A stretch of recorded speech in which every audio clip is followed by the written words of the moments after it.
side namuhla mase kushaya kwabumbana insimbi yemfica ekuseni lapha esikhumulweni setindiza eKing Mswati III International Airport. Imbube yemhlaba silo inkosi Mswati wesithathu silifulathele live leMaswati.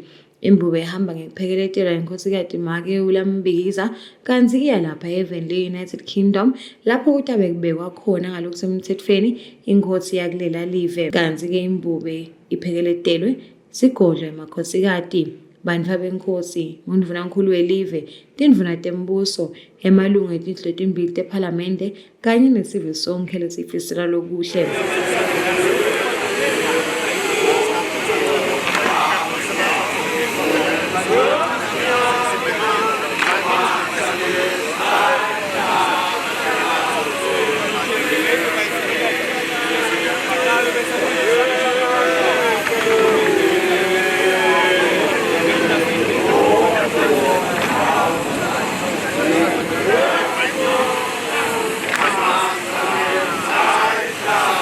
Kanti-ke lapha e-United Kingdom kutabe kunemsebenzi lomkhulu wekubeka ngalokusemthethweni inkosi Charles III esihlalweni sakhe sekuba inkosi ngalokusemthethweni pheceleti i-Coronation.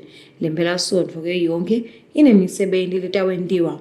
Ngemgcibelo mhla tisitfupha enyangeni yeNkhwekhweti kutabe kunalomsebenzi wekumbeka esihlalweni lotawentiwa ngu-Archbishop lochamuka eCanterbury. Utawuthi-ke kuwo lo msebenzi lo kuchazwa bumcoka bawo-ke lo mbuso wemangisi esikhatsini sakutolu kanye nanamuhla nasesikhatsini lesitako pheceleti future. Ngelisonto kutawuba nayo Coronation concert letawube ibanjwe lapha eWinster Castle.